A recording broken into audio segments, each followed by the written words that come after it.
day, everyone. We welcome you to our very first podcast titled Stuff You Should Know, a podcast brought to you by University of the Philippines Open University.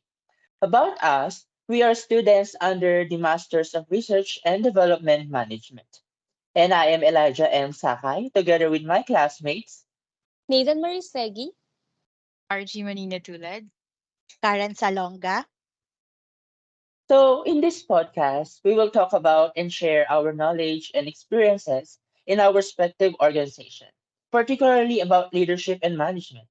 By that, I have this question in mind. Based on your experience, which is more commonly practiced, leadership or management? I'd like to answer that. Based on my experience, it depends on the type of industry. When I was working in the private sector, management is more commonly practiced. It's more of work focus than people focus. It's a business, so it's understandable that high profits and low operational costs matters more than anything else. I have been trained that achieving the target outputs and meeting the organizational objectives must come before anything else. Risky new ideas are not really welcomed since it may have come with a high expense. My coworkers and I usually go to work not so excited and just go for the sake of getting our paycheck. However, when I started working for the Department of Agriculture, to which I am currently still part of, I have been lucky to have met a lot of managers who are also good leaders. Maybe because we're working not for profit, but for the farmers. So even if we have goals and annual targets to meet, that's okay because we put people first. And every day, we strive work together for the better. I'm glad to hear that, Maiden. I love the part of your statement when you say you've already encountered managers who are also good leaders, because managers who are also good leaders possess a unique combination of skills that allow them to guide their teams and achieve organization goals effectively. That's why you're also happier now, unlike before, because managers with leadership qualities can create environment where anyone feels valued and motivated to contribute their best. It's also refreshing to hear about your experience transitioning from the private sector to the Department of Agriculture. Your perspective highlights a very crucial difference in organizational culture and values, and also highlights that having great leaders and managers will inspire people like you and like the most of us. Yes, what an amazing response to you guys. By what Maiden says, there's really a visible outline that we can differentiate leadership and management, and vice versa. That's why I came up with this question.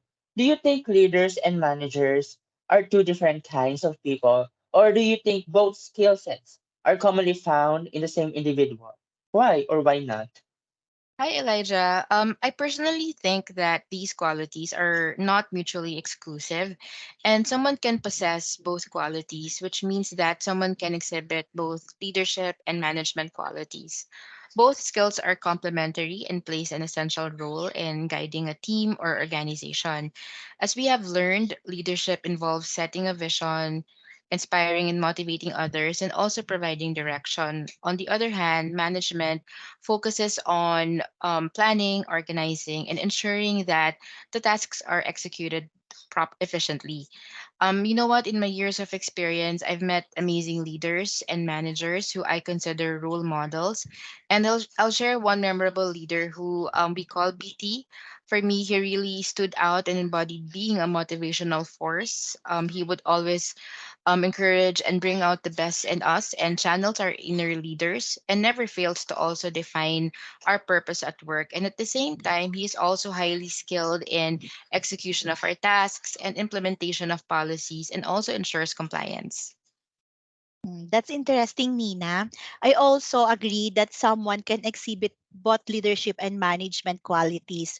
And we are lucky if we encounter a manager who is also a good leader, because if these skills were combined, it possesses a well-rounded skill set that can contribute to the success of an organization.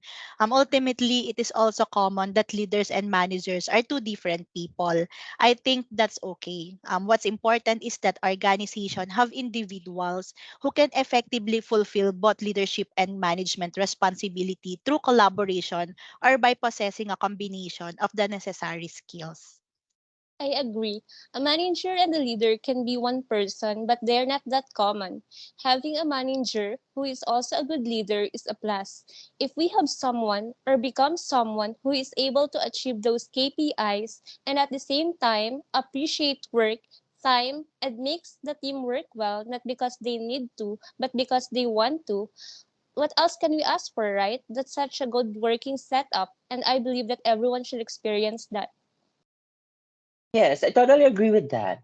That leadership and management came hand to hand. But also we can agree that there are individuals only possess one of them. And that's bring up to my last question. Which of the two is more needed by organizations? And under what conditions are these two competencies more applicable? Thank you for that, Elijah, for that Hmm. interesting question. Based on my experience, both managers and leaders play crucial role in the organization. Leader play essential role for guiding the organization vision, creating strategic direction, inspiring, motivating employees, empowering employees to achieve their goals. But we need managers on the other hand because they have the attitude of ensuring that the tasks are completely efficient. Therefore, I think both managers and leaders are important.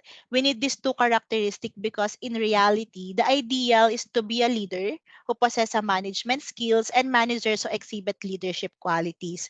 And for the second question, under what condition are these two competencies?